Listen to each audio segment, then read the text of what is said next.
Guys, welcome. Hello, everyone. To the So Intent podcast. This is much needed. You're going to be happy you're watching this. Maybe we should introduce ourselves. Coco, you go first. Thank you very much. Hi, everyone. Thank you so much for tuning in. I am Coco Mell. I'm a fashion stylist and creative. And yeah, I'm so happy to be doing this with Joelah. I couldn't think of anyone better to be my co-host. Yeah, well, my name's Joelah Noble. I'm a presenter, actor, writer. I have had quite a few different experiences just because I'm a female, just because I'm a black female, and I know you have too, Coco.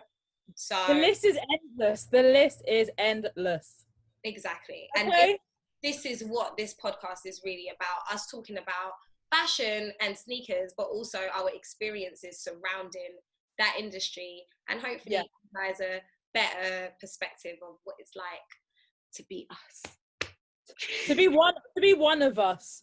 Definitely. And I feel like obviously the experience is, you know, good, bad and indifferent. Do you know what I mean? I don't want it just to be a bit of a bore where it's like everything's negative, because by all means that's not what this is about. Do you know what I mean? Certainly not that. But at the same time, I think it is being candidly frank and honest with one another and the wider parameters in terms of cultures and race alike, to let them know the daily struggles. Do you know what I mean? Whether it be in a job setting or just leaving your house every day, and what it takes within you to have to present yourself to the world. Do you know what I mean? Like 365 days, 24/7.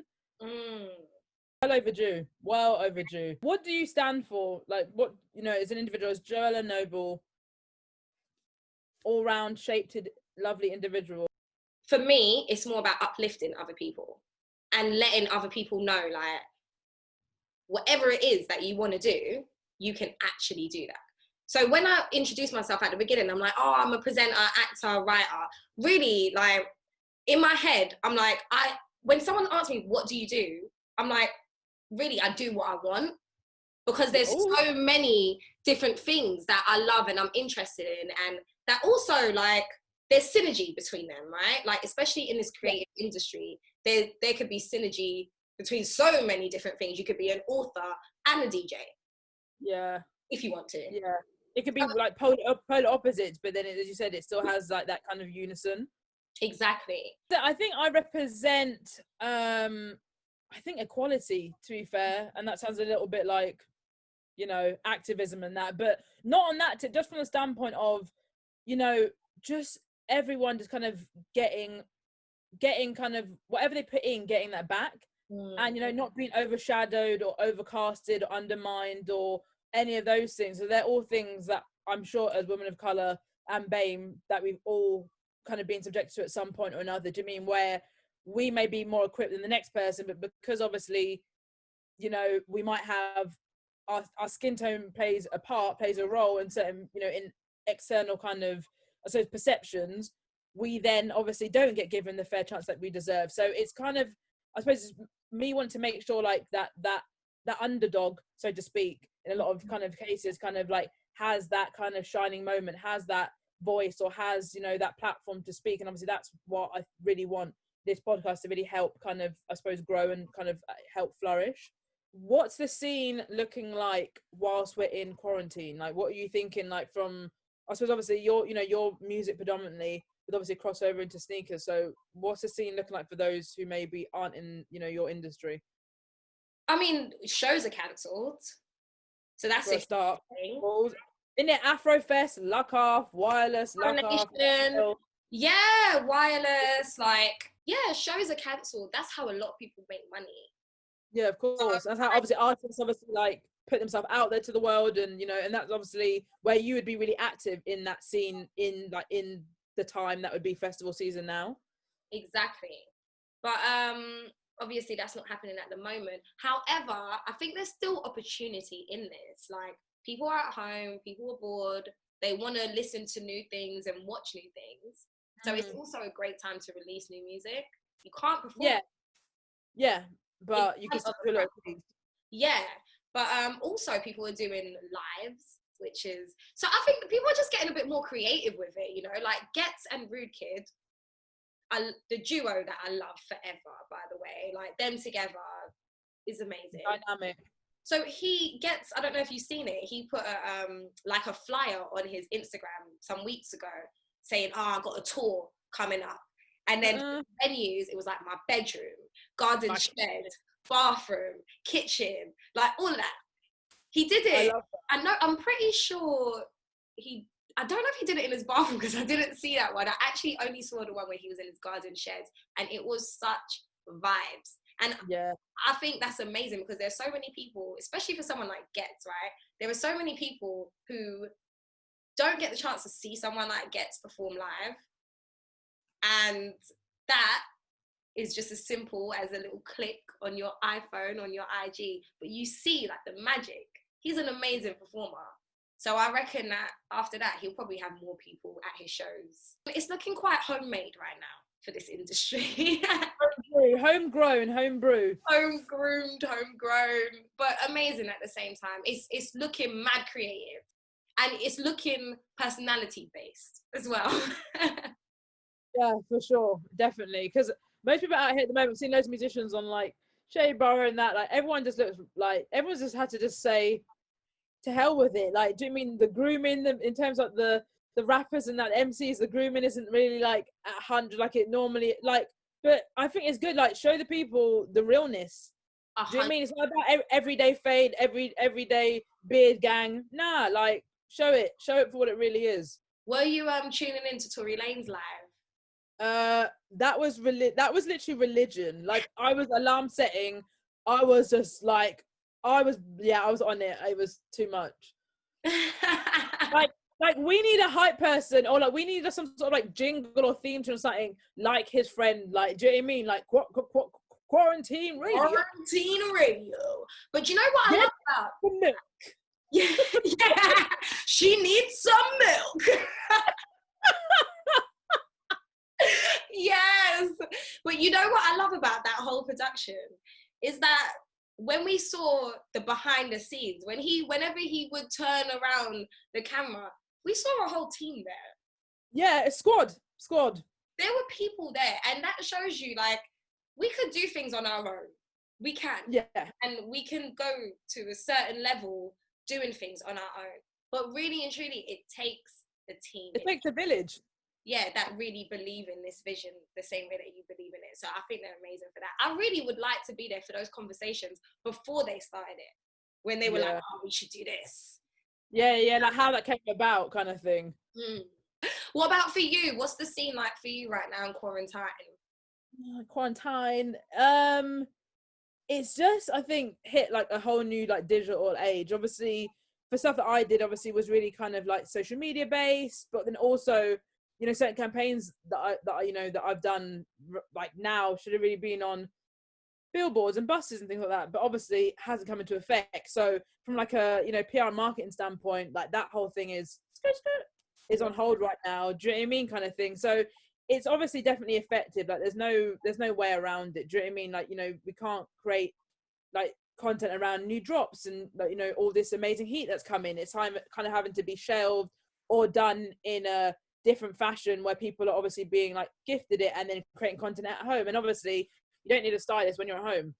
So the use for me then kind of, I suppose, has now flipped its head a bit, and now I'm now going from behind the camera to now being in front of the camera, being one of the said content creators now. So it's quite cool, I suppose, but it's just a lot of stress, outfits and planning and things that I really normally didn't have to do. I'm now having to like take into like real account and think about beforehand. I seen your Converse campaign, obviously. When I first met you, that came out like quite soon after I met you. Yeah. And you're saying that did you rate me more then? First of all, I rated you from the beginning because I seen the vibe. We had the convos in it. So I just knew that we need to do a shoot together, by the way. But anyway, I'm digressing. What I wanted to say, is you've done that, and I know you've got some stuff coming out as well. How long, like, did it take you to get to this point where you've actually got stuff on billboards and like I could just be walking down the road and see Coco Mell's work? Do you know what? I actually saw something the other day. I was going through my old archive of photos or whatever or something, and it was like date stamped, like what, 6 years ago, I think it was. So it's literally been, I'd say, a 6-year uphill struggle to kind of get up and be able to like go out and do what I love. Like, it's literally been 6 years. That was obviously not the case for everyone, granted, but just the routes that I took, obviously coming out of school and, you know, working and in retail or whatever, and the choices that I made, it's kind of put me in a position now, which obviously I'm still grateful for. But, you know, I would love to be where I am at maybe when I was like 3 years younger, kind of thing, like a little bit younger. I don't know. Much emphasis on age like this? Well, because obviously, honey, like, you know, a child's, I'm like, you know, I want to start thinking about the next phase in my, you know, grown adulthood. So having children and stuff like that. Yeah, exactly. So I kind of want to make sure my career is at a plateau, like, you know, not a plateau, where it's reached a point that like I can still kind of like jump back on it, you know, after having a kid, and it not kind of like, I don't want to lose any momentum. Do you know what I mean? I'm just, whereas if I was younger, I could have built that catalogue for 3 years or whatever, and then popped out a few, come back, and then just hit it like I never left. But, you know, who knows? Hopefully so. I think it's quite interesting that as women, obviously, because we're the ones that's like carrying the children as well, that these are the things that we have to worry about, and men don't have to think about this at all. No conversation. No, not even a thought. But you know what I've learned as well, especially in this new digital age that we're in, like, there are so many things that we're capable of doing and that we can do when we have child that we probably couldn't do before, because we didn't have social media and opportunities via the internet. No, definitely. You know? So I don't think you should worry about it too much, but I get it. I get why a lot of people feel that way. Yeah, and I think because of the industry that I'm in, it is sometimes quite dog eat dog. Do you know what I mean? It is quite dog eat dog. It's very competitive. And to be fair, it's oversaturated to a degree as well. Like, there's so many people who are like, I'm a stylist, I'm a creative, and all this jazz.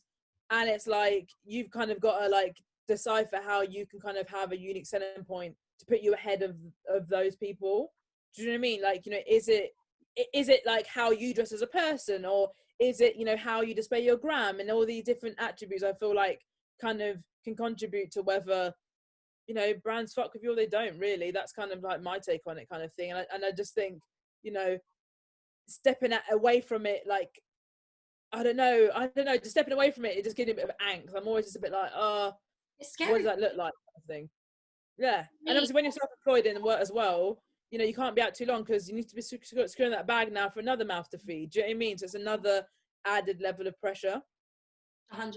Last pair of trainers I wore, the Nike React 87s. We love them. As you can see, they're very worn in. They don't look that bad actually on camera. Really? Yeah, they look quite fresh actually. To be honest, I actually don't mind like beaters. I don't mind jacked up trainers. I don't mind worn in trainers because they're supposed to be worn, other than Air Force Ones. Nah, I can't commandeer that. I'm so sorry. I hear what you're saying, but I don't mind if they're a little bit dirty. Like, I actually don't mind. They don't have to look jacked up, but I don't mind if they're a little bit dirty, because that's what they're there for, to be worn on your feet, to touch the ground. I like to just be like, yeah, I don't even care. I've got these banging trainers on and they're dirty. What? Yeah. You listen, okay, that's not like, me. you know, like run chic. Like, that's the kind of look that I like. What socks did you wear with them? Oh, good question. I just wore some regular black short socks. Yeah. Okay. Because I know you didn't do sockless. Oh no, I don't ever do sockless. Yeah, no, I didn't think so. With anything. I don't like sweaty toes. Oh. Even in my own house, I have to have socks on. Oh, you're one of them ones. Okay. I sleep with socks, all of that. Oh yeah, I would show my feet right now. I've got socks on now, like house socks, but yeah. Oh, well, in that case, I've got some Pulp Fiction ones on right now. I've got. There we go. Bit of ooms. Yeah, ooms. So my last one was Air Max 90 in the Vault green. Sorry, the background isn't really having the green. I'm so sorry, Pete. Maybe put it closer. Can you not? There you go. That's it, right? You can see it. Very nice. Yeah.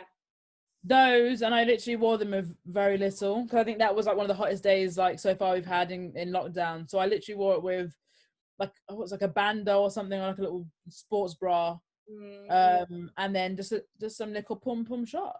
All right. And then them, and that was it. And then obviously had the hat on, had the obligatory hat on, and then that was it. That was me in a bum bag, I think, and then I bopped.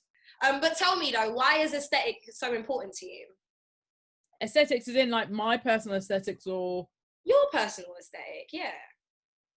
For me, I feel like it's my armor to the world. Like, it's what people see me as. My aesthetics, for me, I automatically think personal aesthetics. I think visual aesthetics. I think, you know, what I put out in the, like, you know, what I put out to the universe. So for me, like, obviously, I always have to make sure, and obviously I'm a bit OCD anyway, but make sure like my look is always on point. Like, there's not a time that you'll catch me like slipping. There isn't any room for that, because I think the industry that we're in, you could go anywhere at any time and you could meet someone who could change the course of your career. Do you know what I mean? And I'm not about putting that up to chance. So if I ever meet anyone doing walking down shoulders and I see someone, I'm, oh my God, I want to approach. If I look bummy, fam, why am I surprised they're looking at me like tossing me change and running that pace? No, I have to make sure that I'm like, if I say I'm a stylist, I want you to be like, you know what, I can tell. Like, I want that to be the first thought. Oh yeah, you know, actually I respect this person based off of her visuals. And I think for me, that's probably one of the things that probably has helped carried me where I am, is because I'm always kind of making sure that visually I am presentable and I am, you know, looking as sharp as I possibly can, even when I feel shit. And you really do. Thank you, miss.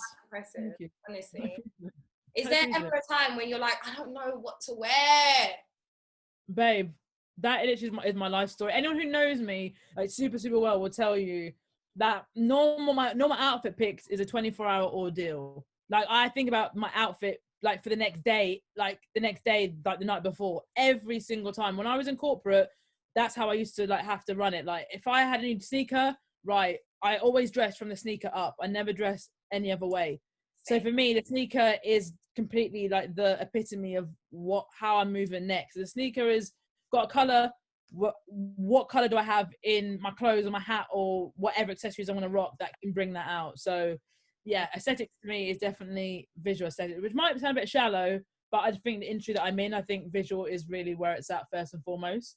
I don't think it is shallow at all. You are a stylist, so it makes 100% sense what you're saying. And I've definitely had instances where I look bummy as fuck, and I did not want to be going up to certain people and saying certain things. There's been times where, all right, it's not like industry people, yeah, but I've just been walking down the street, I look mad bummy, and I see someone that I haven't seen for years, someone that used to go to my high school or college or something. Primary school, yeah. And I might want to talk to them. And then you look down, a little head, like a little feet. But instead, I prefer to look down and keep it moving. That's never actually worked for me. They always see me. It's your fro. Your fro is like your giveaway. I used to have straight hair for a really long time. I never had my hair curly. Oh no, we like this. Huh? I said I love the fro. I think the fro is dope. But I was gonna say, going off of that point, do you or have you felt that society has kind of made it so that before you had your hair straight and not curly? Do you mean was it a society thing? I would say like growing up, we definitely didn't have all these YouTube videos and all these products, these natural products as well for curly hair. My mum doesn't have hair like mine. My dad doesn't have hair like mine. Like, my mum's a black woman from Trinidad. Yeah. My dad he's mixed race. He's half white and black. So he's got dreads. Yeah, so he ain't doing nothing with anything, really. Do you know what I mean? No one ain't teaching me the way. Yeah, you were lost. No one ain't teaching me. So when my bigger sister started doing work experience in a salon and started learning how to use the hot comb and how you were her project, a guinea pig. Exactly. Exactly.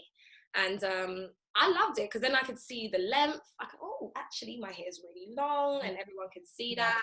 And eventually, it got to a point where I didn't even feel comfortable wearing my hair curly. I remember I used to work for a digital agency, so that for me, like, that's a normal job, innit? I remember feeling anxious, like certain days where I would go in with my curly hair, with my natural hair. I'd feel super anxious about it. In my presenting world, actually, I've had instances where myself or someone else of color has said something, some kind of slang. Someone said to me, oh, I can't say that. Joelah, though, you're cool. You could say that. You have to say that, you're cool. So you kind of make it seem as if like it's a compliment, like to kind of insinuate that, oh, it's black, it's ethnic, it's urban. You can say that. Yeah, and I love that cool is like another way for saying black these days. Yeah, politely saying it, yeah. You know what else is another euphemism? Sassy. It never really used to bother me, but my friend kind of woke me up to being like, what that really like inadvertently is saying, right? And I was like, yeah. And then she kind of like just like dropped it in a sentence, and I was like, oh, okay, yeah. So I was a bit more kind of aware at that point. You have the sentence that she said to you. Oh, it was actually referencing someone else. Oh, okay. So I think it was like one of our friends or something had a meeting with her boss or whatever, and she was getting feedback, and her boss is like, yeah, you just come across like sometimes a bit sassy. And she was like, so my friend was maybe a bit more woke than I was. She was like, sorry, like in what way? Oh, well, it's just like sometimes, like I might ask a question and you just come across a bit sad. She's like, can you give me an example? My tone of voice, my passion. Like, what was it? And I don't really think her boss could even really actually like pinpoint what it allegedly was that was sassy about her kind of, her exterior. So since then, I've kind of like been aware that if that word gets kind of put on me, to immediately eject it off of me. Honestly, the only time I've heard someone refer to a person that wasn't of color as sassy is when that girl had an attitude. Oh, okay. So it's like flip the script kind of thing. She had an attitude. So the person was like, oh, why are you being sassy? Kind of thing. It's just interesting to me, the words that people use. Also, urban, hate that word.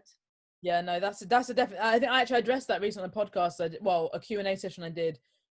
Someone said, oh, like, have you ever pushed back on shoots that are what, quote unquote urban? And I was like, I don't do those shoots. Like, do you mean like I don't back that? And anything that's like urban, what we call an urban, what streetwear, like urban to describe your shoot, then yeah, yeah, cancel. Literally, that's the thing. So I'm like, nah, I don't do any shoots like that. Do you mean like I don't pattern that, so I can't like be behind anything that kind of could be referred to as urban or anything. But it's most people who don't know the industry or don't know the vocabulary are calling it urban. It's not people who are vets in the game calling it urban. It's literally, I don't want to say like the example, but it's just someone who just doesn't know any better. I think sometimes just kind of thinks it's there by saying it's cool, like it's like a buzzword, but it's not a pleasant buzzword. Do you know what I mean? It has a lot of kind of like underlining kind of tones to it that I think a lot of people just aren't woke to. So I used to go to school where I was the only black kid out of 250 girls. What? Like, I was like a unicorn, literally. School photo, oh, there she is. You could pick me out from a mile away. Do you know what I mean? And I had braids in, yeah, like a little school in Berkshire. Do you know what I mean? Never seen a black kid for time. Before I was bullied, and I was bullied by other like black kids. Yeah. Like, and that be happening. Like, but when you're 6, 7, 8, and doing like the girl who was your best friend one week is now they're physically assaulting you in a playground in front of everyone. Like you have to, like, I had to kind of just like be like, I didn't understand it. I didn't understand how we could go from best friends one week to next week. Like you're at my house sleeping over next week. Like you're physically like putting like your hands on me. Like it just didn't add up, and it wasn't one go. Traumatized you. That would, I'm telling you. Maybe low key, but no, I'm telling you, like, all right, not traumatized, but that would have changed like how you deal with certain situations. Maybe like your trust in certain other friendships, female friendships would have. You know what? I think that's it. I think it's a female friendship thing, because for me, like friends I don't know, when it comes to female friends, they're far few and in between. Like really, what like ones like ride or die, I could ring you and you'll pick up your phone and really help me. Like those friends. But as I say, you count your friends on one hand. Well, actually two hands actually. The people I could count on, but maybe it was a trigger. Maybe that back then it was somewhat traumatic because it wasn't said one go. I had like there was like 10 people who were beating on me at one given at one time. So for me, my parents were like, no more. Like that's it. Like you're like we're taking you out, and then they put me into private school. Obviously, not initially realizing I'd be the only black chick, but still was like, we want to take her out of, you know, this kind of, I don't know, just kind of like, I don't know, just like small town mentality, like mind thinking. Do you mean where I live, people born where I live, they live like doing like they grow up where I live, they die in my town. There's never any growth. Do you know what I mean? I see those girls now who bullied me, a couple of them pushing push-shares, not even 30, two baby daddies. Like it's whatever. Like that's your portion in life. That's what you choose to do. Fine. Do you know what I mean? So for me, I don't feel no way about it anymore. But I definitely do think it's had an effect on my female relationships. I think now you said that, I'm like, oh, that might be why. You'll get a lot of that from me. I'm not gonna lie to you because I do like to analyze stuff. I like that. I did. I like that. Their psychology. Do you know what I mean? I really care about like people's behavior and why they act the way that they act. It's a good thing. It's a bad thing sometimes because I do overthink and I overthink with myself, and then I overthink about overthinking. But I get I'll just tell you a little story as well. When I was a kid, I got bullied and then turned into the bully. Because I got bullied and I didn't like it. Like I don't know if I ever told you this. I was raised in Brooklyn. I must have told you that when I was No, never. Oh my God, people, I'm learning things alongside you right now. This is good. So I went to New York when I was 5, me and my mum, and I stayed there until I was about 13. So I've got like, that's where my foundation is. When I first got there, 5-year-old, a little British accent, you see how I am. Right? It's not okay for someone that's only quarter white. It's not all right, but God did this for a reason. Right? And they used to in Brooklyn at that time, you was either black or Latino. Right. There was no Hispanic. There's no white people at that time in my school. There was no black or Latino. So when you see this little girl who's pale, but got hair like a black person, of course. But I got a British accent.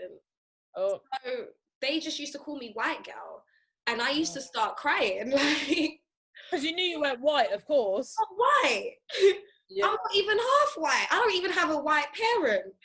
Yeah. So I can't relate, B. Like, what are you talking about? Even in my 20s, I've been subjected to colorism. Like, and I thought that was gone. And I'm talking about colorism on a level like it was like traumatic. What like, happened? Can you tell us? Yeah, I suppose I can say a little piece. Obviously, I know I'm not lying, so whoever wants to come in it. But it's in a situation where, you know, I got hired for a role by someone who was black, and I thought this is like the like literally my dream job. I was like, I'm in a company that I enjoy. My boss is lit. Like, it's going to be a vibe. We're both black. Like the company's never had our positions before, so we're the first people to really ever do what we're doing. We can really dominate this arena, like, and actually kill it. Very quickly, I realized that we were very different. That we were both black, but we were different kind of blacks. Do you know what I mean? Like, we weren't the same. Yeah, no, and that's the same. No, yeah, but it's not the same in the sense of, FYI, don't wear your hoodie like that again, like half on, half off, because like it comes across like kind of like too black.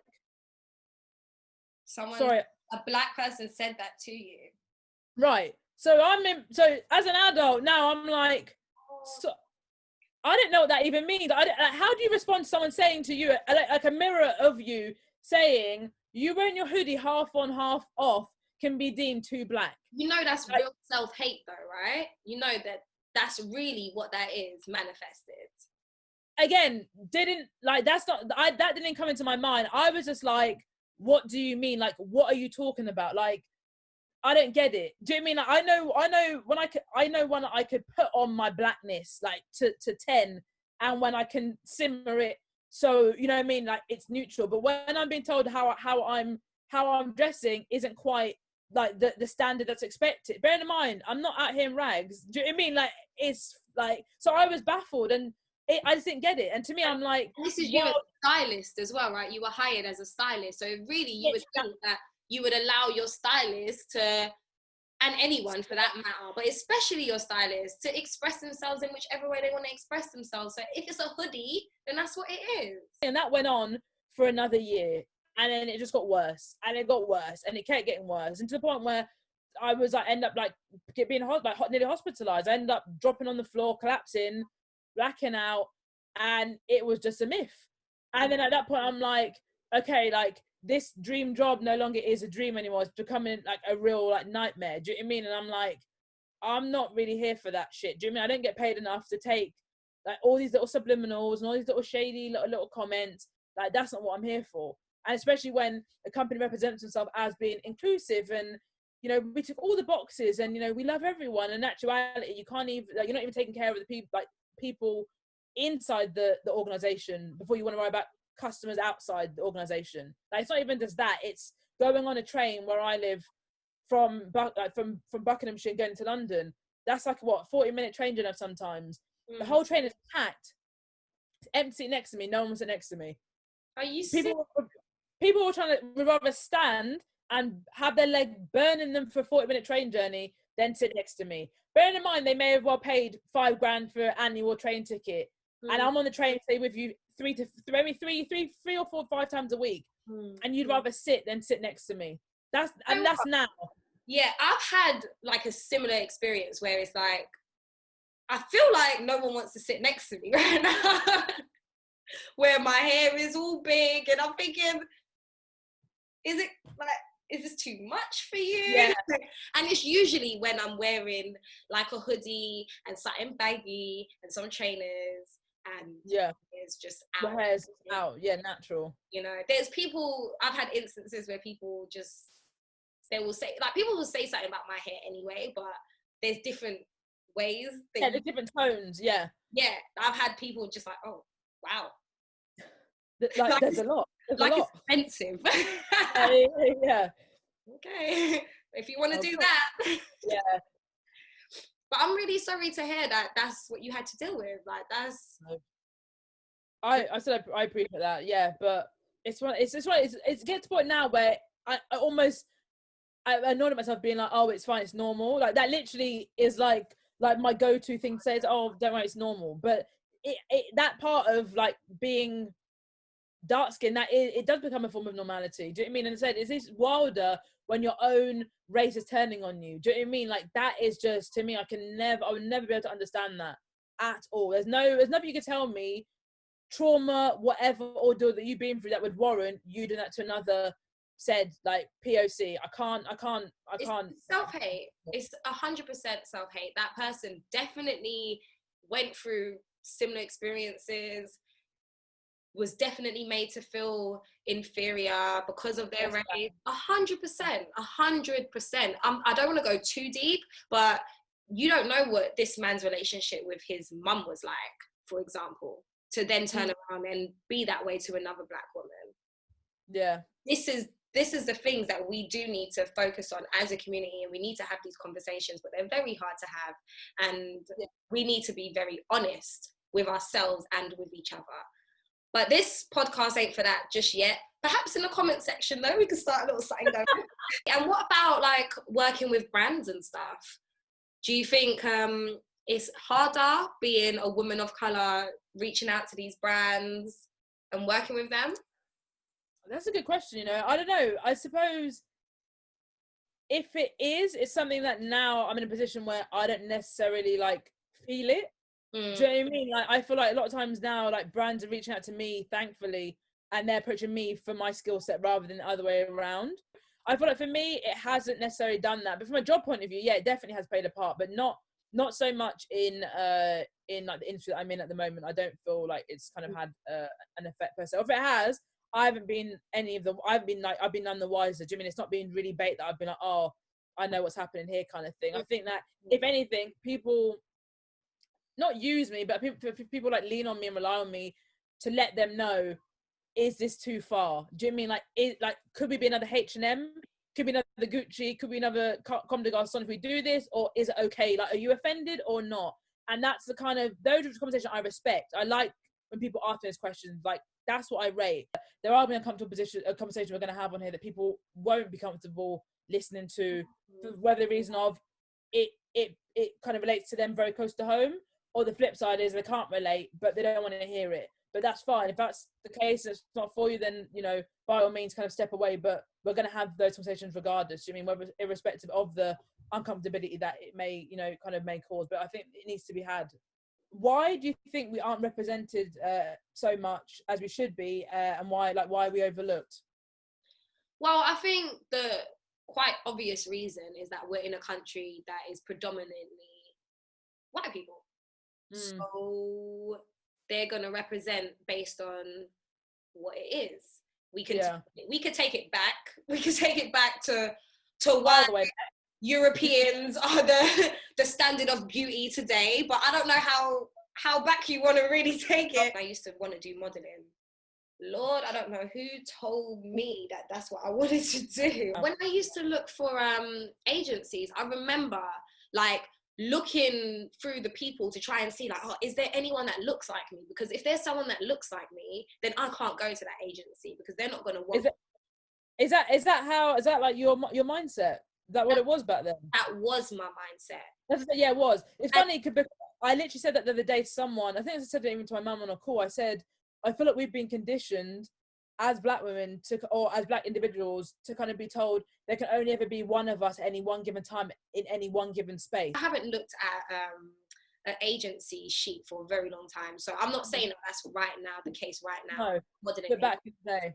But like 6 years ago, most certainly it was that kind of situation where, and when I say look like me, not really look like me, but if the girl light skin, then it's closer to you than if she's not. If she's got freckles, it literally was a matter of weeks ago where that happened to people of color, where like the whole "don't rush" thing was happening, like obviously, like, you know, the TikTok thing, and you know, so there's videos happening, and then obviously, like, you know, video dropped, and you know, watch a video. I could think of a 5-minute video. I watched about a minute, and I was waiting. I was like, okay, cool. When am I going to see like a black girl? When am I going to see an Asian girl? When am I going to see like, you know, West Asian or East Asian or whatever? Sorry to cut you off, Coco. This is you're talking about the sneaker video, right? The sneaker. Yeah. Okay, cool. Yeah. Sorry, the sneaker videos. When I didn't see anyone kind of showcasing like their collection, I was a bit like, obviously it was a blow. I felt like it was a blow to the entire like female sneaker community. I think that we all who obviously weren't included were like, well, what happened there then? Do you know what I mean? And kind of like pushed it a bit, you know, kind of. I know that the video did get a lot of heat post coming out. It was on certain platforms on social media, and obviously it got some praise, and then obviously it got some kind of not so good comments. And you know, obviously I can see why. I understand why, because obviously I think we're overlooked because situations like that happen far too often, where it's like, okay, cool, we've set up the culture, we've set up the music, we've set up all these different, we set up the look, the aesthetics, everything. We've done a whole alley-oop, we've done a whole layup, and we're not getting the chance to actually like kind of like, I suppose, celebrate that. Do you mean I wouldn't have been included in that celebration? And that's what I think, that's where we're being overlooked. It's because now all I'm seeing now on my gram is your standard kind of individual who isn't a minority, you know, Caucasian, rows of Jordans behind them, great. But and there's something, that a conversation that's been had, you know, a few times that I've seen, it's okay, cool, that's your collection. You're more than free to go and buy Jordans, buy Yeezys, buy whatever shoes that you want to buy for your feet. But my question would then be to them, can you show me a retro pair of sneaker that you got in early 2000s? And I also think actually we're overlooked because the brands allow us to be overlooked, more importantly. Do you know what I mean? Like if I put up a picture of me in a jogger set with a pair of Jordans on and drop their hashtag, who's more likely to get on, me or a light-skinned individual? Do you know what I mean? Yeah. That's, or, you know, or am I only good for, or sorry, not me, but, or are dark-skinned women only good for if we got a colourful weave on and nails to match, and then we have colourful Jordans? Like, is that when we're like, oh, okay, we're gonna get a shout out then? But what about anything else in between? If we're not showing our bodies, or we're not kind of, you know, showing too much of ourselves, are we still gonna say to get the opportunity to actually showcase ourselves or not? That's the thing. Or we might get sprinkled in somewhere just to said, oh, we've ticked the you know, the inclusive box this week. Do you know, put one of them on the brand this week? You know what? I'm calling on the other females in this industry, all colours, yeah, to support more women of colour. That's what I'm doing, because really and truly, we talk about feminism, we talk about female empowerment, but somehow I feel like Black women aren't really included in that fight. Black women are being thrown in the trenches, like on social media. I've seen disgusting things recently, by the way, old tweets that have come up where people have been really disrespectful about Black women. Where are the other feminists to back it and to hold them accountable? Yeah, that's what I want to know. So actually, I wanted to ask you, that's what I was wondering, how have your experiences impacted how you represent yourself in your industry?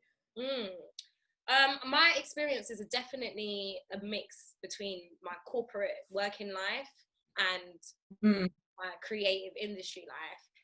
And I think from my corporate working life, I really just adopted can we swear on this? Have we been swearing and stuff? I've cast a few times, so yeah. A fuck it attitude. That I am who I am, and if I ever feel like I have to downplay who I am and you know, my upbringing or my culture, and not feel like I can't, if I ever feel like I can't scream that from the rooftops and be that way in my mannerisms, please believe I'm doing it times 10. If I feel like I can't do that, I have to do it. I absolutely have to, because you have to know that I'm not going to change who I am and the way I'm acting because you're not used to it, or it makes you uncomfortable, or you associate other stereotypes with the way I'm acting. No, I'm here to change that, bro. So what do you think needs to change in the industry, the sneaker industry specifically, to make it more inclusive?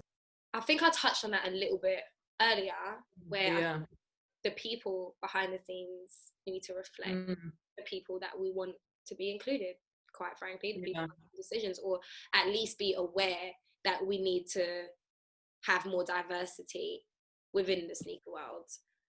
And for me, that's really where my mind goes to straight away. We just need more minorities working for these companies and making these sorts of decisions.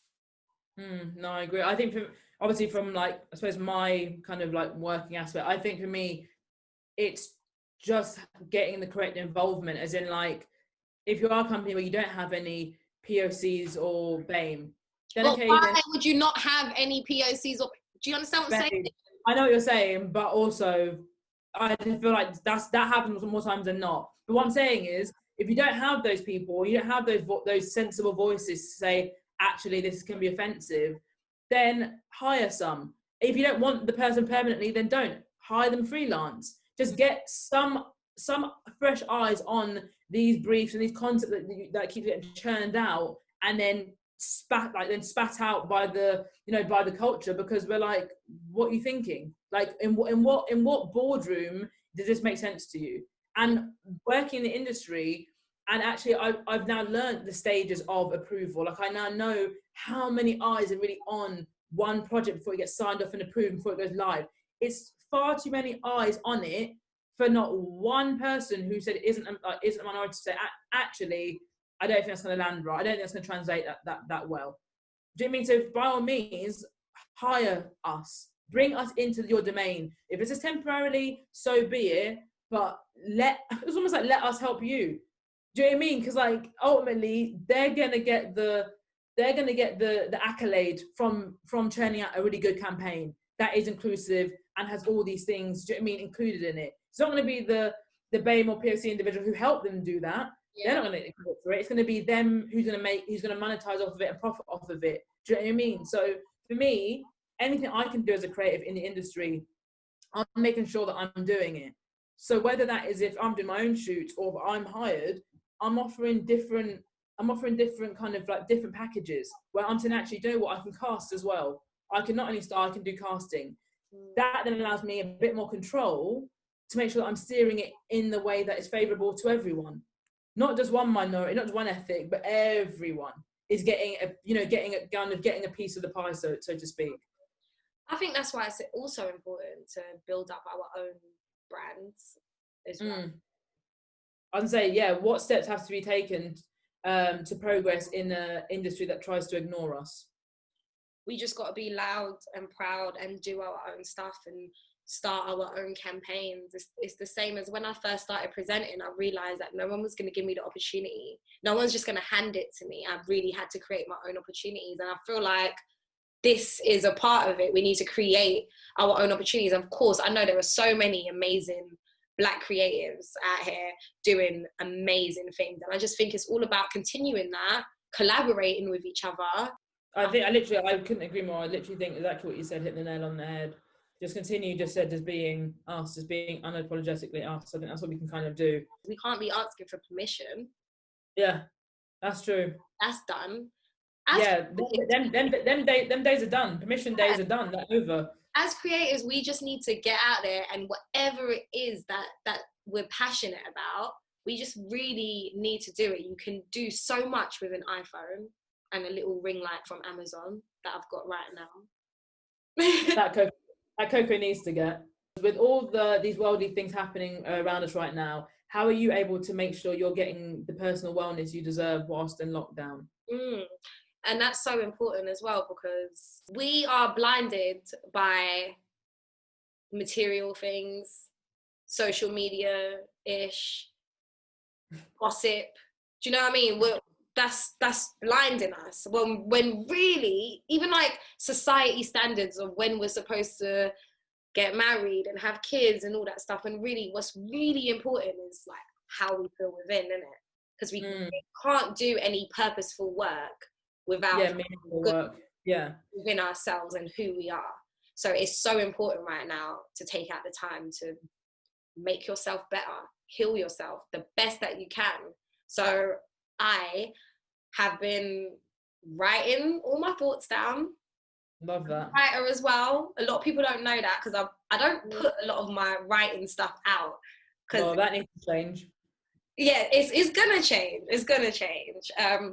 So I might put it in like a poem or whatever, or I might just write like a little article or a little monologue or something, like whatever it is, it's an outlet.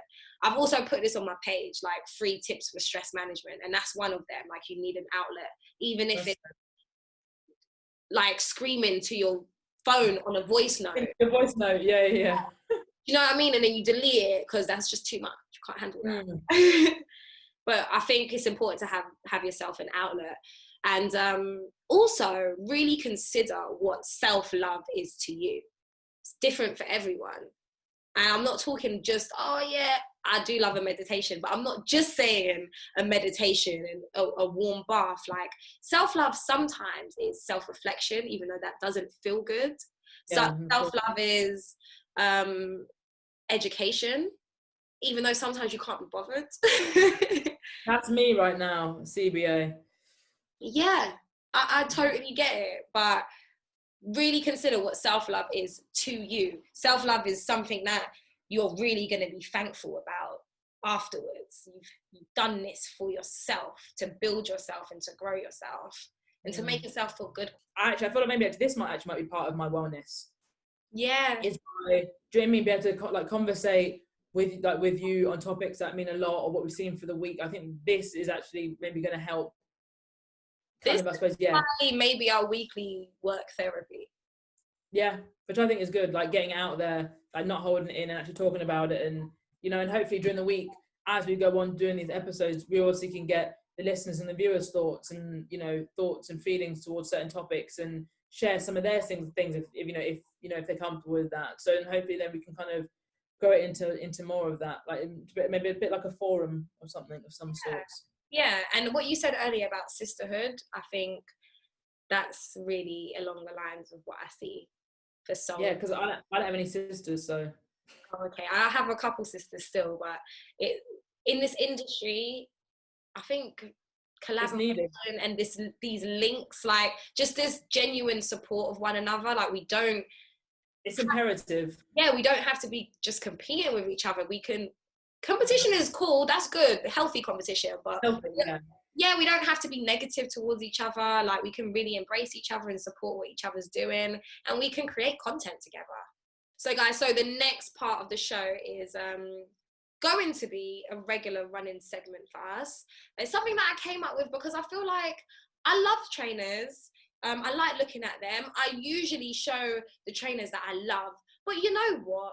There's some real ugly trainers out here in these streets, and we need to discuss it. So it needs to be addressed. So friends, this is Cuss A Crep. Now, you've got that amazingly horrible trainer heel that I absolutely hate. And so for this segment of Cuss A Crep, I've chosen these babe heel trainer things. I hate them. Monstrosities. It looks like, I don't know, I want to play basketball at 5 and then go to the club at 10. This angers my soul. At the same time, yeah, honestly, Coco, I feel like I could wear anything and make it look good. So I really do feel like I can make that look good, but I'm not looking forward to having to make that look good. I was going to say, do you think you should have to make it look good? It shouldn't even be an option. What? Why is this an option? Why is it that I type in babe, heels, red, white, and black, and these come up? It should say no search results found.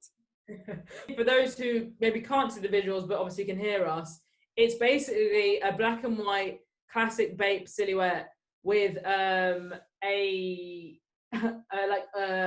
don't know, like a raw red heel and like sole by the front of the sneaker. So it kind of just looks kind of very kind of like slapdash kind of done. But yeah, they're Joellah's Cuss A Crep. And obviously that segment, Cuss A Crep, is obviously a little brainchild of Joelah, where obviously each week we'll pick a sneaker to basically cuss for any kind of form of fashion. And obviously Joellah's is because she actually disdains the way this looks. This is especially offensive because my mum is Trinidadian, and those are the Trinidadian colours. Yeah, just to add to insult. So it's gonna make my Trinidadian brothers and sisters your heritage offended. You know what I mean? And if my cousin ain't really got styly like that, and it's carnival time, what, you think my cousin ain't gonna think to wear this?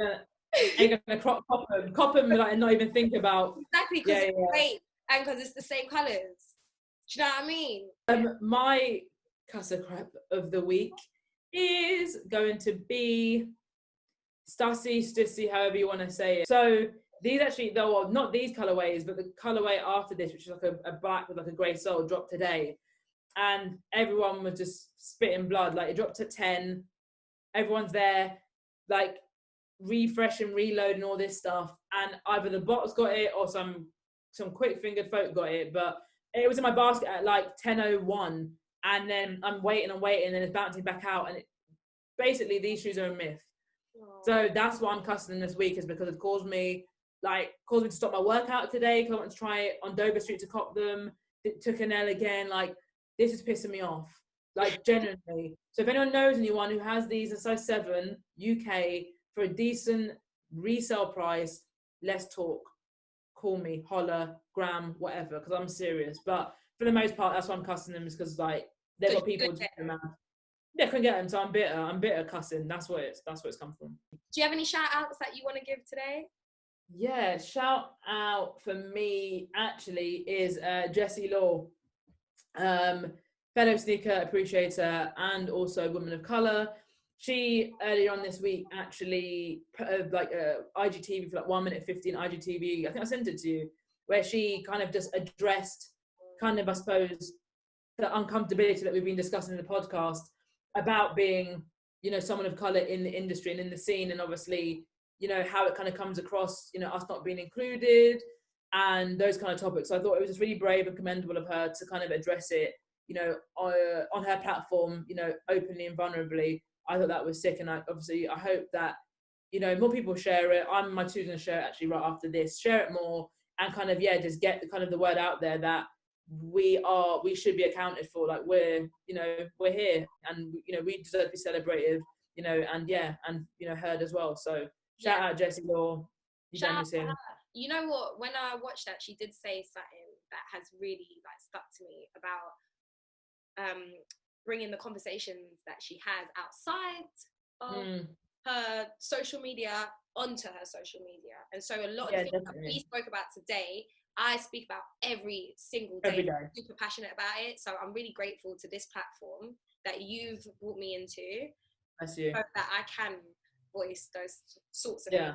And I'm going to do that too, actually. Yeah, definitely. But like, obviously, like, even people like Jessie, obviously, would love to have on the show at some point. It'd be amazing to get her in before, like, during lockdown. But also, obviously, we want to champion other females, you know, of the community. So we'll be getting obviously more people on as we go along. You know, bear with us, kind of thing. But I definitely said want to, like, yeah, bring in more folk and just said celebrate them and just talk to us about their experiences, because it could be completely different from what you and I have experienced. So I think that's really important to kind of touch upon and to kind of touch on. But who's your shout out of the week? I'm gonna shout out one of my besties, Cindy Orel Cappuccici. She, I know, right? She runs and owns a fashion brand called Dalmay. It's based in Shoreditch at the moment. Well, Hoxton, Shoreditch. And she's doing it. She's also a woman of colour. She's originally from France. She was born in France. Her family are from Benin. And her and her brother are doing it. They started it together. Well, he started it and then she went in on it. And I'm just really proud of her. And she really inspires me every single day with what she does with her business and how she got a degree for law and she was working in a law firm. And then transitioned, left law completely and went into fashion. Now she's designing ranges and stuff. Yeah. You know, she's doing whole collections and whatever. And she ain't stingy with it either. She brings other people in. So she's even given me an opportunity to create a collection with her. Yeah, you know.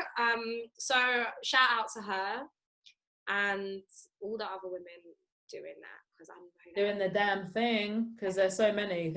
Obviously I feel like there's so many to shout out, isn't there? Really, like, there's a lot. We'll get through you all though. We'll get through you all eventually. All right, guys. Well, I think that's it for us. I think that's it. We've done a whole. It's been a good first one. Yeah, I've really enjoyed it. Thank you so much for joining us and and hopefully laughing with us. And there's no tears, so no crying, but just laughing and kind of just getting a little bit more, I suppose, I don't know, just a little bit more educated if you weren't educated before about certain kind of experiences we've had, and just and feel free to like, comment and share and all that other good stuff. Oh my god, please. Our Instagram handle for the podcast is, what is it, Coco?